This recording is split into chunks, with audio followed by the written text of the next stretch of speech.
أعوذ بالله من الشيطان الرجيم بسم الله الرحمن الرحيم السلام عليكم ورحمة الله وبركاته الحمد لله رب العالمين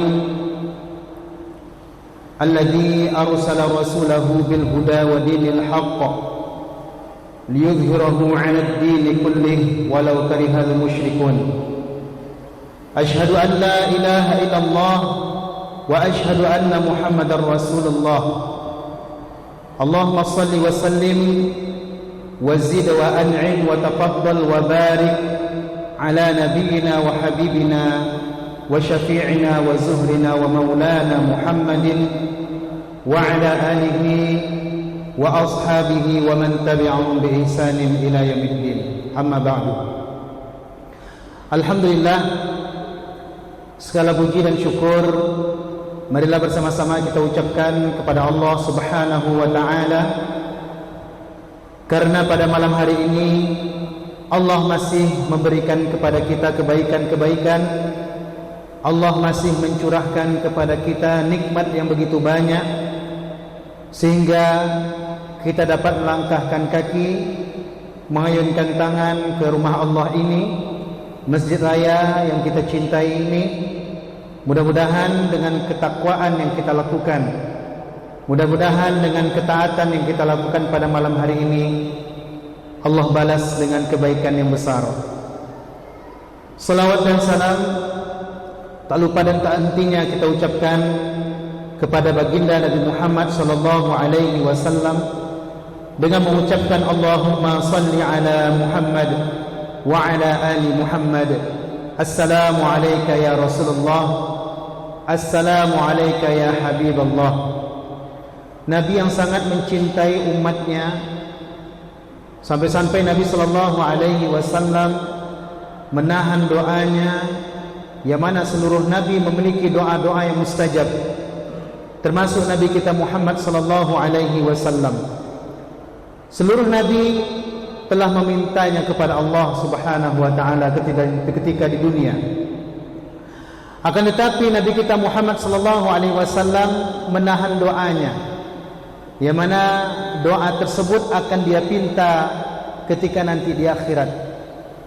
Doa yang dipinta adalah memohon kepada Allah agar diizinkan memberikan syafaat kepada umatnya. Maka bayangkan kecintaan Nabi sallallahu alaihi wasallam kepada kita sedemikian besarnya. Maka kita sebagai umatnya, apa yang kita harus lakukan? Bagaimana kita membalas kebaikan Rasulullah sallallahu alaihi wasallam? Tentu Nabi sallallahu alaihi wasallam tidak memerintahkan kita untuk membalas kebaikan-kebaikan yang telah beliau lakukan. Akan tetapi kita sebagai umatnya diperintahkan oleh Allah Subhanahu wa ta'ala untuk senantiasa berselawat kepada beliau. Maka para ulama mengatakan bahawa selawat yang kita lakukan, yang kita ucapkan kepada Nabi adalah salah satu bukti cinta kita kepada Nabi sallallahu alaihi wasallam. Maka ketika disebutkan namanya di hadapan kita, hendaknya kita berselawat kepadanya. Allahumma salli ala Muhammad wa ala ali Muhammad. Lebih dari itu, meskipun tidak disebutkan namanya di hadapan kita, maka kita diperintahkan untuk memperbanyak salawat kepada beliau. Apalagi di hari Jumat, bahwa salawat dari orang-orang yang beriman dari umatnya kepada Rasulullah sallallahu alaihi wasallam di hari Jumat akan sampai langsung kepada Rasulullah sallallahu alaihi wasallam. Maka salah satu sunnah di hari Jumat adalah kita memperbanyak salawat kepada Nabi. Bagaimana salawat yang diperintahkan? Salah satunya Allahumma salli ala Muhammad wa ala ali Muhammad. Atau kita salawat dengan salawat Ibrahimiyah, Allahumma salli ala Muhammad wa ala ali Muhammad kama sallaita ala Ibrahim wa ala ali Ibrahim. Begitu seterusnya. Atau salawat-salawat yang lain yang pernah kita dengarkan, tetapi yang paling utama adalah salawat-salawat yang diajarkan oleh Rasulullah sallallahu alaihi wasallam. Maka dari itu teman-teman sekalian, sahabat Podamara, sahabat majelis anak muda yang kami muliakan, pada malam hari ini marilah kita awali majlis kita dengan memperbanyak salawat kepada Nabi. Allahumma salli ala Muhammad wa ala ali Muhammad. Seperti yang disampaikan oleh pembawa acara kita tadi, bahwa malam hari ini kita akan membahas kisah-kisah kaum yang dibinasakan oleh Allah Subhanahu wa taala. Bahwa di dalam Al-Qur'an itu memang banyak kisah-kisah yang disebutkan, baik itu kisah orang-orang yang saleh maupun orang-orang yang dibinasakan oleh Allah Subhanahu wa taala. Maka para ulama menyebutkan apa fungsi kisah-kisah di dalam Al-Qur'an. Salah satunya adalah fungsi kisah yaitu untuk memberikan peringatan kepada orang-orang kafir atau ke orang-orang beriman bahwa dahulu ada orang-orang yang melakukan hal demikian, maka jangan sampai orang yang hari ini mengulanginya. Sebab apa? Allah selain menyebutkan kisah-kisah di dalam Al-Quran seperti orang-orang yang bermaksiat, orang-orang yang tidak melakukan ketaatan kepada Allah, maka balasannya juga Allah jelaskan di dalam Al-Quran. Maka dari itu fungsi kisah di dalam Al-Quran adalah sebagai peringatan bagi kita.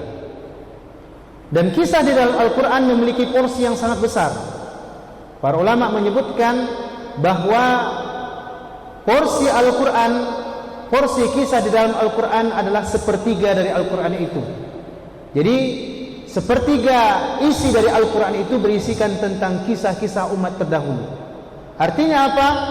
Kisah ini merupakan metode yang diajarkan oleh Allah kepada Rasulullah untuk umatnya, untuk memperbaiki akhlak, untuk memperbaiki akidah, untuk menguatkan iman para sahabat dan umat-umat Rasulullah SAW.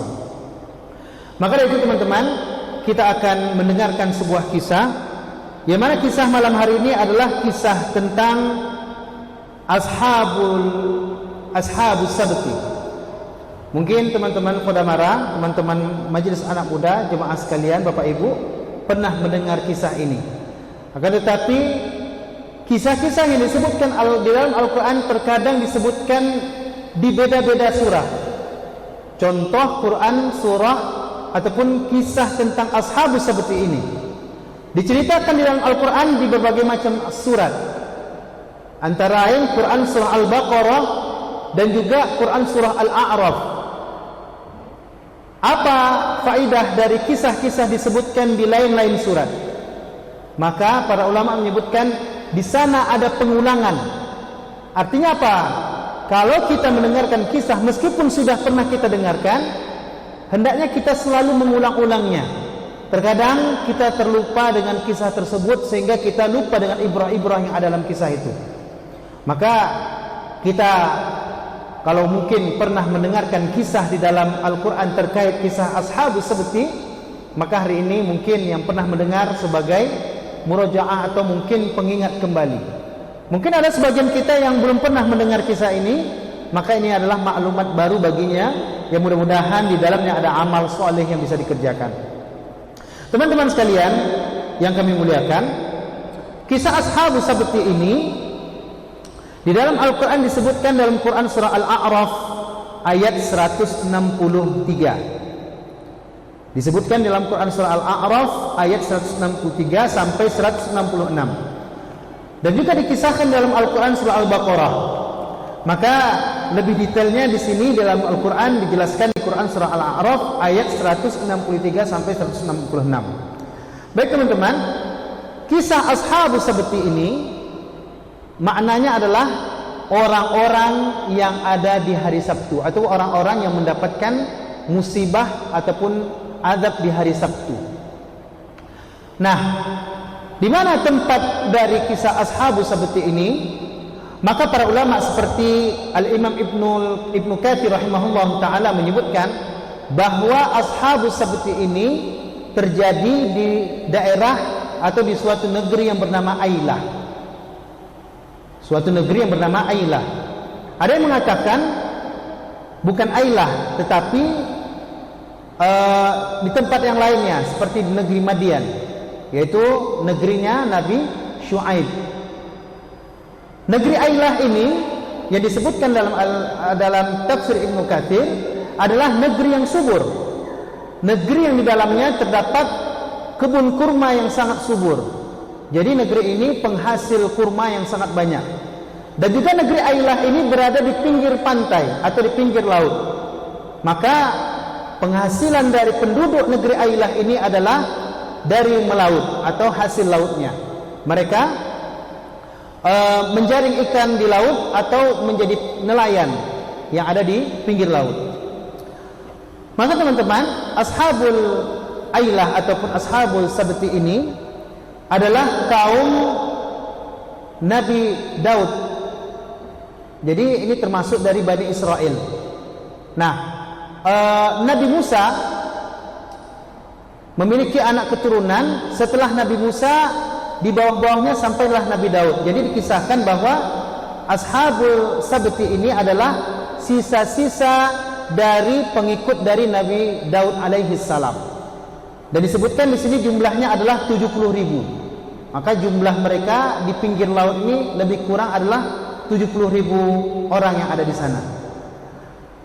Kemudian teman-teman, disebutkan di dalam Al-Quran atau dalam tafsir bahwa orang-orang ashabu Sabti ini, mereka ataupun orang Bani Israel dahulu, mereka melaksanakan ibadah khusus di hari Sabtu. Dikisahkan sebenarnya dulu mereka bukan beribadah di hari Sabtu, tetapi mereka beribadah di hari Jumat seperti kita hari ini. Akan tetapi mereka mengatakan bahwa Allah Subhanahu wa taala telah menciptakan langit dan bumi ini selama 6 masa. Dimulai dari hari Ahad, Selasa, Senin, Selasa, Rabu, Kamis, Jumat. Maka Allah menciptakan langit dan bumi itu selama 6 masa. Maka di hari Sabtu, Bani Israel ini menganggap bahwa Allah itu beristirahat. Nah ini subhanallah ya. Maka ini adalah batil. Allah tidak pernah lelah, Allah tidak pernah tidur. Maka orang-orang Bani Israel menganggap bahwa di hari Jumat Allah baru selesai menciptakan langit dan bumi, lalu Allah lelah. Mereka menganggap hari Sabtu itu Allah istirahat. Maka mereka memilih hari Sabtu untuk ibadah.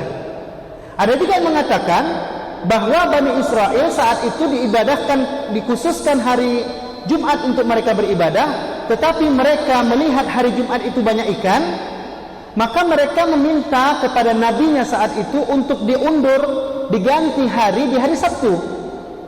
Maka mereka pindah di hari Sabtu untuk ibadah. Maka sah, Allah menerima permintaan mereka. Maka sepakat kaum Bani Israel yang tinggal di pinggir laut itu beribadah kepada Allah di hari Sabtu. Karena mereka melihat di hari Jumat banyak ikan. Ini sebagian riwayat mengatakan seperti itu. Maka mereka pun beribadah di hari Sabtu. Ternyata Allah Subhanahu wa taala ingin menguji orang-orang Bani Israel yang tinggal di pinggir laut itu. Maka Allah jadikan di hari Jumat itu tidak ada ikannya lagi. Tetapi di hari Sabtu Allah jadikan ikannya itu bisa mereka lihat. Jadi ketika mereka melihat di hari Sabtu itu di pinggir laut itu ternyata banyak ikan. Tetapi di hari Ahad, Senin, Selasa, Rabu, Kamis, Jumat, ikan sulit ditemukan. Allah jadikan ikan-ikan di hari itu masuk ke dasar laut. Sehingga di hari Sabtu Allah munculkan ikan-ikan tersebut. Ini membuat mereka tertarik untuk menangkap ikan di hari Sabtu. Padahal mereka sudah membuat atau membuat kontrak kepada Allah dengan Allah bahwa mereka akan melakukan ibadah khusus di hari Sabtu untuk ibadah kepada Allah Subhanahu wa taala. Perjanjian mereka tidak mau berdagang, mereka tidak mau melaut, mereka tidak mau menangkap ikan. Pokoknya semua kegiatan di hari itu harus diliburkan di hari Sabtu. Mereka khususkan di hari Sabtu itu untuk ibadah kepada Allah Subhanahu wa taala. Lalu teman-teman, Allah uji mereka dengan ikan yang timbul di hari Sabtu, yang muncul di hari Sabtu. Maka ketika mereka melihat ikan mulai muncul di hari Sabtu, mereka mulai tergoda. Disebutkan dalam riwayat bahwa iblis mulai membisikkan kepada mereka untuk melakukan sebuah makar. Apa makar yang iblis bisikkan kepada mereka? Mereka membuat suatu strategi, yaitu mereka memasang perangkap di hari Jumat, lalu nantinya ikan yang terperangkap di hari Sabtu yang banyak itu nanti mereka panen di hari Ahad. Nah, ini adalah strategi yang dibisikkan oleh iblis kepada mereka. Maka mulailah mereka mencoba strategi itu. Awalnya mereka tidak semua mereka yang berani melakukan hal itu. Awalnya beberapa orang yang melakukan itu. Mulailah salah satu di antara mereka, beberapa orang di antara mereka ingin mencoba strategi itu. Dipasanglah di hari Jumat perangkap, kemudian mereka biarkan perangkap itu satu hari di hari Sabtu. Maka di akhir hari Sabtu, di hari Ahad, mereka mencoba mengambil perangkap yang telah mereka buat. Mereka melihat perangkap yang mereka buat, ternyata memang benar ikan-ikan yang ada di hari Sabtu itu terperangkap di perangkapan mereka, tertangkap di perangkap yang telah mereka susun. Subhanallah. Maka itu mereka lakukan. Namun mereka tetap ada rasa kekhawatiran. Mereka melihat diri mereka di hari besoknya. Mereka lihat ternyata tidak terjadi apa-apa. Mereka tidak terjadi apa-apa. Mereka tidak ada diazab oleh Allah. Mereka tidak ada dikutuk oleh Allah. Maka keesokan harinya di hari Sabtu depannya mereka lakukan lagi. Orang-orang yang lain melihat bahwa orang yang melakukan itu tidak terjadi apa-apa, maka mereka mengikut. Mulailah diikut oleh orang-orang yang lain. Orang-orang lain mulai mengikutnya. Mulailah banyak mereka mengikutinya. Mulai sedikit demi sedikit mereka ikuti. Akhirnya mereka semua yang ada di sana, sebagian besar, bukan semua, sebagian besar mereka melakukan hal strategi itu. Memasang perangkap di hari Jumat, lalu mereka memanen di hari Ahad. Ikan-ikan yang tertangkap adalah ikan-ikan yang ada di hari Sabtu yang mereka dilarang untuk melakukannya. Tetapi sebagian ulama menyebutkan hal ini terjadi lumayan lama, sehingga mereka karena tidak ada merasakan musibah yang tertimpa kepada mereka, mereka mulai terang-terangan melakukan menangkap ikan di hari Sabtu. Nah, jadi awalnya mereka sedikit demi sedikit berangsur-angsur, tetapi karena mereka tidak terjadi apa-apa pada diri mereka, mereka mencoba langsung di hari Sabtu itu. Mereka mencoba di hari Sabtu itu langsung mengangkap ikan. Mereka coba di hari Sabtu dan mereka melihat diri mereka di hari esoknya tidak terjadi apa-apa. Subhanallah. Maka mereka melihat di hari Sabtu mereka memancing ikan tidak terjadi apa-apa keesokan harinya. Akhirnya mereka mencoba terus di hari Sabtu dan mereka melalaikan hari Sabtu itu untuk ibadah kepada Allah Subhanahu wa ta'ala. Ini sebagian tafsir menyebutkan seperti itu. Maka teman-teman, pada saat itu orang-orang terpecah menjadi 3 bagian atau 3 golongan. Golongan yang pertama, mereka yang melakukan pelanggaran dengan cara menangkap ikan di hari Sabtu atau menangkap ikan di luar hari Sabtu dengan makar yang telah disebutkan tadi. Kelompok yang kedua adalah orang-orang yang memberikan peringatan. Jadi mereka tidak semua yang melakukan kemaksiatan itu, mereka tidak semua yang melakukan pelanggaran itu, akan tetapi sebagian mereka ada yang memberikan peringatan, sehingga mereka yang memberikan peringatan itu memperingatkan orang-orang yang melakukan pelanggaran agar tidak melakukan hal demikian, karena mereka sudah melakukan kontrak kepada Allah, melakukan perjanjian kepada Allah untuk melakukan ibadah hanya di hari Sabtu. Dan kelompok yang ketiga, ini dia kelompok ketiga. Kelompok ketiga adalah orang-orang yang tidak memberikan peringatan, tetapi mereka tidak melakukan pelanggaran. Inilah 3 kelompok yang terjadi saat itu. Yang pertama adalah kelompok yang melakukan pelanggaran, yang kedua adalah kelompok yang memberikan peringatan, yang ketiga adalah kelompok yang diam-diam saja. Mereka tidak melakukan, tetapi juga mereka tidak mencegah orang-orang yang melakukan pelanggaran itu. Sehingga orang-orang yang memberikan peringatan itu sudah selalu memberikan peringatan, untuk menyampaikan kepada mereka bahwa kalau mereka terus-menerus melakukan ini, mereka akan mendapatkan azab dari Allah Subhanahu wa taala. Akan tetapi mereka yang melakukan pelanggaran, mereka tidak mengikuti apa yang disampaikan oleh orang-orang yang memberikan peringatan. Hingga akhirnya orang-orang yang memberikan peringatan ini takut karena akan turunnya azab dari Allah Subhanahu wa taala. Akhirnya mereka mengasingkan diri dari orang-orang yang melakukan pelanggaran. Disebutkan bahwa mereka yang menghindari orang-orang yang melakukan pelanggaran, mereka bangun sebuah tembok yang tinggi untuk memisahkan diri mereka dengan orang-orang yang melakukan pelanggaran, sehingga mereka khawatir kalau nantinya Allah turunkan azab, mereka tidak kena, karena mereka sudah memisahkan diri mereka dengan orang-orang yang melakukan pelanggaran. Lalu teman-teman yang kami muliakan, maka disebutkan dalam tafsir bahwa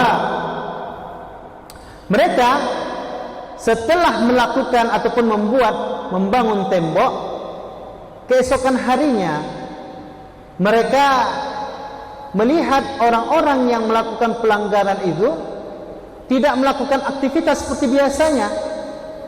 Mereka hidup di balik tembok, akan tetapi suatu hari mereka mendengar yang biasanya penduduk di sebelah tembok itu sibuk dengan aktivitas, tetapi suatu hari mereka mendengar hal itu tidak terjadi. Mereka mendengar bahwa aktivitas-aktivitas yang biasa dilakukan oleh orang yang melanggar itu tidak terjadi, tidak terdengar. Hingga orang-orang yang tadinya selalu memberikan peringatan itu penasaran, ingin melihat apa yang sebenarnya terjadi di balik tembok mereka. Maka ketika mereka melihat di tembok itu, ternyata sepi, tidak terjadi, tidak ada siapa-siapa di sana. Mulailah mereka mengecek satu persatu rumah-rumah keluarga mereka, kerabat-kerabat mereka, karena mereka memang ada hubungan kerabat. Ada sebagian kerabat mereka, ada yang sebagian memang kenalan mereka, sahabat mereka, yang mereka berikan peringatan agar tidak melakukan pelanggaran.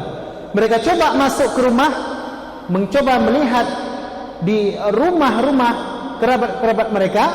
Ternyata ketika diketuk tidak ada orang. Bahkan disebutkan di sana rumah mereka terkunci dari dalam. Maka ini mengundang penasaran orang-orang yang memberikan peringatan itu. Mereka cobalah intip, mereka coba melihat dengan lebih serius lagi, karena mereka penasaran kenapa tidak ada satupun orang yang dari sana. Akhirnya di antara mereka ada yang mencoba membuka pintu dengan paksa. Ketika mereka melihat, ternyata mereka melihat dalam rumah tidak ada orang, akan tetapi di dalam rumah tersebut ada hewan, yaitu kera. Maka ketika itu mereka heran, kenapa di dalam rumah itu tidak orang, hanya ada kera. Dan jumlah orang yang ada di rumah itu sesuai dengan jumlah kera yang ada dalam rumah itu. Maka akhirnya mereka mendapatkan informasi, mereka mulai berpikir bahwa mungkin ini bisa jadi azab dari Allah Subhanahu wa taala yang Allah turunkan kepada orang-orang yang melakukan pelanggaran itu. Allah kutuk mereka menjadi kera. Dihitung jumlah orang yang tinggal di rumah itu, misalnya rumah ini adalah jumlahnya 3 orang, maka di rumah itu ada 3 kera. Maka mereka menganggap, bisa memikirkan bahwa ini bisa jadi orang yang tinggal di rumah itu dikutuk oleh Allah menjadi kera. Ternyata benar. Mereka coba berkomunikasi dengan kera itu, karena kera itu tidak lari kemana-mana. Kera itu kalau biasanya kalau kita dekati kan lari. Apalagi kalau kita pergi ke Sumbar, di daerah mana tuh? Di Kelok berapa? Bukan Kelok 9, sebelum Kelok 9 tuh Kelok 17. Itu biasanya kita lihat ada monyet-monyet yang ada di pinggir jalan. Kalau kita datang tidak bawa apa-apa, mungkin bisa lari mereka. Tapi kalau kita bawa pisang, itu dikejar kita tuh. Nah, siapa yang pernah beri makanan dengan monyet di sana? Pernah? Oh, dilempar pernah Anjar ya? Siapa yang melempar? Anjar melempar orang? Permakanan ya. Oke, baik. Maka Allah Subhanahu wa taala mengatakan, mengutuk mereka, kunu qiradatan khashiin. Kunu qiradatan khashiin. Maka Allah kutuk mereka menjadi apa? Kera. Ya, ini disebutkan dalam Quran surah Al-A'raf bahwa Allah Subhanahu wa taala menyebutkan mereka bahwa mereka itu menjadi hewan, yaitu kera. Tetapi teman-teman, ada sebagian tafsir menyebutkan bahwa mereka bukan hanya menjadi kera, tetapi yang menjadi kera itu adalah orang-orang yang masih muda. Tetapi orang-orang yang sudah tua yang melakukan pelanggaran adalah orang-orang yang menjadi babi. Jadi orang-orang tuanya menjadi babi dan orang-orang mudanya menjadi kera. Ini sebagian tafsir disebutkan bahwa bukan hanya menjadi kera. Maka teman-teman, disebutkan para ulama menyebutkan bahwa setelah mereka Allah jadikan kera, mereka tidak bisa bertahan hidup. Mereka hanya bertahan hidup cuma beberapa hari saja. Karena mereka tidak bisa makan, mereka tidak bisa melakukan banyak hal, karena mereka memang jiwa mereka masih manusia, tetapi fisik mereka menjadi binatang, sehingga mereka tidak bisa mengkonsumsi makanan yang biasa mereka makan. Ada juga mengatakan bahwa setelah 6 hari mereka dibinasakan oleh Allah Subhanahu wa taala, sehingga mereka mati dalam keadaan menjadi kera. Ada juga yang mengatakan sampai hari ini mereka ada yang hidup. Tapi wallahu taala alam, para ulama salaf menyebutkan bahwa mereka semuanya sudah dibinasakan oleh Allah Subhanahu wa taala. Tetapi teman-teman, ada juga ahli tafsir mengatakan bahwa Allah mengutuk mereka menjadi kera itu bukan fisiknya yang berubah, tetapi sifat mereka seperti kera. Tetapi itu adalah ulama-ulama kontemporer hari ini yang mengatakan itu. Tetapi lebih tepatnya mungkin yang lebih wallahu taala alam adalah mereka benar-benar menjadi kera. Ini lebih pasnya dalam tafsiran itu. Maka itu teman-teman, setelah mereka menjadi kera, akhirnya mereka dibinasakan oleh Allah Subhanahu wa taala. Dan Allah menjadikan orang-orang yang memberikan peringatan selamat dari azab itu. Ulama berbeda pendapat bahwa bagaimana orang-orang yang tidak memberikan peringatan. Apakah mereka juga menjadi kera atau mereka selamat? Maka para ulama tafsir menyebutkan seperti Imam Ibnu Katsir bahwa mereka semuanya diselamatkan oleh Allah Subhanahu wa taala. Tetapi sebagian ulama juga mengatakan karena mereka tidak mau memberikan peringatan, bahkan di dalam kalimat itu mereka mencoba menghalangi, ya udah enggak usah kalian berikan peringatan pada mereka lagi, mereka akan diazab oleh Allah gitu. Maka mereka juga terkena azab gitu. Nah, ini wallahu taala alam. Tetapi ulama seperti Imam Ibnu Katsir menyebutkan bahwa orang yang tidak memberikan peringatan tetapi mereka tidak melakukan pelanggaran, Allah juga selamatkan mereka. Wallahu taala alam. Nah, dari teman-teman, dari kisah Ashabul Sabti ini, apa pelajaran yang bisa kita ambil teman-teman? Bahwasanya banyak faedah. Tentu banyak faedah yang bisa kita ambil dari kisah tersebut. Yang pertama, bahwa di dalam kisah Ashabul Sabti ini ada poin tentang bahwasanya hendaknya kita melakukan amal ma'ruf nahi munkar, yaitu memerintahkan kepada baik, memerintahkan kepada hal yang baik-baik, dan mencegah orang melakukan kemungkaran, seperti yang dilakukan oleh golongan yang memberikan peringatan itu. Maka hari ini teman-teman, kalau kita melihat ada kemungkaran di hadapan kita, maka kita sebagai orang yang beriman, kita memiliki tugas untuk memberikan peringatan kepada orang yang melakukan pelanggaran, baik itu secara kelompok maupun secara individu.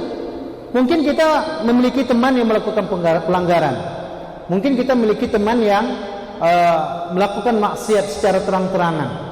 Maka kewajiban kita sebagai orang yang beriman, sebagai orang yang sama-sama beriman dengan sahabat kita itu, kita memiliki tugas untuk memperingatinya. Jangan sampai kita diamkan. Kalau kita memberikan peringatan, maka ini bisa menjadi hujjah kita nanti di hadapan Allah Subhanahu wa taala. Karena nanti teman-teman, orang-orang yang nanti di akhirat dibangkitkan oleh Allah, yang diadab oleh Allah, nanti mereka akan protes. Ya Allah, dulu aku punya sahabat, tetapi mereka tidak memberikan peringatan kepadaku. Jadi mereka punya hujah seperti itu. Tetapi kalau orang-orang yang punya ataupun pernah memberikan peringatan kepada orang-orang yang melakukan pelanggaran, nanti di akhirat mereka punya hujah. Mereka punya alasan, ya Allah, aku dulu pernah memperingati dia, ya Allah. Sehingga orang-orang yang dulu di dunia selalu memberikan peringatan, selalu memberikan nasihat, nanti di akhirat tidak akan mendapatkan mereka tidak akan dituduh sebagai orang yang tidak pernah memberikan peringatan. Nah, ini perlunya kita memberikan nasihat kepada teman-teman kita. Kalau ada teman kita mungkin lalai sholat subuhnya, tidak melakukan sholat subuh, ataupun lalai dengan melaksanakan sholat, ingatkan, sholat. Itu sudah termasuk peringatan. Kalau kita udah ngomong, sholat lagi ya, itu sudah termasuk untuk memberikan peringatan atau memberikan nasihat. Jadi jangan sampai kalau ada kawan kita yang melakukan maksiat, kita tidak ingatkan. Nah, ini bisa jadi nanti kita termasuk orang-orang yang tidak memberikan peringatan di akhirat kelak. Atau mungkin teman kita suka termasuk main game. Kalau gamenya melalaikan untuk melaksanakan sholat, melalaikan untuk zikir kepada Allah. Meskipun sekali kita pernah memberikan peringatan, nah itu mungkin sudah bisa menjadi hujah kita di hadapan Allah Subhanahu wa taala. Nah, ini kita bawa ke realita hari ini ya teman-teman ya. Atau teman kita yang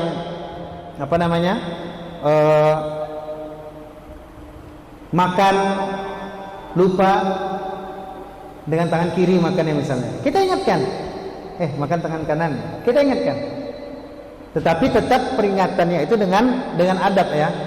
Jangan sampai mengingatkannya itu membuat orang itu malu. Kalau sekiranya nanti ketika memberikan peringatan itu tidak membuat dia malu, tidak apa-apa. Meskipun di hadapan orang tidak yakin kita tidak membuat orang itu malu, tidak apa-apa. Tapi kalau kita menasihati orang, kira-kira kalau kita nasihati dia yang malu, maka jangan diperingatkan di depan orang ramai. Kita coba cari mungkin ketika empat mata dengan mereka. Maka pentingnya amal ma'ruf nahi munkar ini teman-teman, Rasulullah SAW mengibaratkan bahwa orang-orang yang memberikan peringatan dengan orang yang melakukan kemaksiatan itu seperti orang-orang yang berada dalam kapal. Ada orang naik kapal, satu kelompok berada di atas, satu kelompok berada di dasar kapal. Orang-orang yang berada di dasar kapal, kalau mereka ingin air, mereka mesti ke atas dulu untuk mengambil air. Karena kalau dari bawah kan nggak mungkin. Karena bagian bawah kapal itu tertutup. Maka kalau orang-orang di atas membiarkan orang-orang bawah itu tidak mendapatkan air, mereka akan mencoba untuk menggali atau melubangi kapal itu untuk mendapatkan air. Sehingga kalau mereka membiarkan orang-orang yang berada di bawah kapal itu melubangi kapal, maka mereka akan karam. Begitu jugalah perumpamaan orang-orang yang selalu memberikan nasihat. Kalau kita tidak memberikan nasihat, kita membiarkan orang-orang yang bermaksiat dengan maksiatnya, sama kita membiarkan orang-orang yang berada di bawah kapal melubangi kapal. Semuanya akan kena nanti. Tetapi kalau kita beri peringatan, kita cegah orang yang melakukan atau melubangi kapal itu tidak melubangi kapal, justru kita yang di atas memberikan mereka air dari atas, maka mereka tidak akan mencoba untuk melubangi kapal. Itulah perumpamaan orang-orang yang memberikan peringatan dengan orang-orang yang melakukan kemaksiatan. Itu perumpamaan diberikan oleh Rasulullah sallallahu alaihi wasallam. Faedah yang kedua yang bisa kita ambil teman-teman, bahwasanya kita hendaknya bersyukur Allah berikan nikmat ibadah di hari-hari semua hari, dan puncak setiap pekan hari raya kita itu adalah hari Jumat. Maka di hari Jumat itu memang kalau bisa kita tidak disibukkan dengan berbagai macam aktivitas. Dulu orang Bani Israel memang diberikan hari Jumat itu untuk mereka. Tetapi mereka melihat di hari Jumat itu banyak ikan, mereka minta di hari Sabtu. Ternyata Allah pindah ikannya itu banyak di hari Sabtu. Akhirnya mereka tergoda untuk melakukan hal itu. Ada juga mengatakan bahwa hari Jumat ini memang keutamaan dari dulu memang sudah ada keutamaan. Bahwa Allah Subhanahu wa taala memang menciptakan langit dan bumi itu, dan di antara keduanya itu 6 masa dan diselesaikan di hari Jumat, dimulai dari hari-hari Ahad. Jadi bumi dan langit itu dimulai dari hari Ahad selama 6 masa, dan di hari Jumat diselesaikan semuanya. Allahul ladzi khalaqas samawati wal arda wa ma bainahuma fi 6 ayyamin tsumma istawa 'alal 'arsy. Allah adalah zat yang telah menciptakan langit dan bumi selama 6 masa. Maka ini pendapat dari Bani Israel tadi, pendapat mereka yang sesat, bahwa Allah telah menciptakan langit dan bumi dari hari Ahad sampai hari Jumat, dan di hari Sabtu Allah istirahat. Nah, ini batil sekali ya. Maka kita tidak memiliki pemahaman seperti itu. Bagi Allah mudah saja teman-teman. Kenapa Allah tidak ciptakan langit dan bumi itu dengan satu kali perintah saja, kun fayakun, selesai kan? Mudah bagi Allah. Tetapi inilah Allah tidak meninggalkan sunnahnya. Allah tidak meninggalkan sunnatullah, bahwa Allah diciptakan manusia itu dengan melalui proses juga. Termasuk Allah jadikan manusia lahir di bumi, Allah jadikan sunnatullahnya. Ada suami istri yang melakukan hubungan suami istri lalu berbuah dan menjadi zigot, kemudian menjadi apa lagi? Janin, kemudian jadi balita di dalam tubuh, jadi bayi dalam tubuh, lalu lahir gitu. Kan proses. Allah jadikan proses. Maka penciptaan langit dan bumi itu juga ada prosesnya. Nah, tentu teman-teman banyak lagi pelajaran ya yang bisa kita ambil sebenarnya, insyaallah. Mudah-mudahan di liqa-liqa kita akan Ustaz sampaikan faedah-faedah dari kisah Ashabus Sabti ini, insyaallah taala. Demikian yang bisa Ustaz sampaikan. Mudah-mudahan kisah ini memberikan faedah yang besar buat kita. Dan insyaallah mudah-mudahan kita akan bertemu lagi di setiap bulan di pekan pertama ya, dengan kisah-kisah yang lain insyaallah. Ini khusus di hari Jumat pekan pertama ini kita akan bahas kisah-kisah kaum yang dibinasakan. Kalau di liqa kita akan membahas tentang kisah-kisah dalam Al-Qur'an. Itu semuanya insyaallah. Tetapi kalau yang di hari ini khusus umat-umat yang dibinasakan oleh Allah Subhanahu wa taala. Wallahu taala a'lam bisawab. Ini tentunya banyak kekurangan dalam penyampaian. Mudah-mudahan Allah mengampuni kalau dalam penyampaian ada kekurangan, dan teman-teman bisa kalau ada hal yang mungkin ditanyakan nanti boleh ditanyakan di balik majelis ini. Kita tutup majelis hari ini dengan mengucapkan hamdalah, alhamdulillahirabbil alamin, subhanakallahumma wa bihamdika asyhadu an la ilaha illa anta astaghfiruka wa atubu ilaik. Wassalamualaikum warahmatullahi wabarakatuh.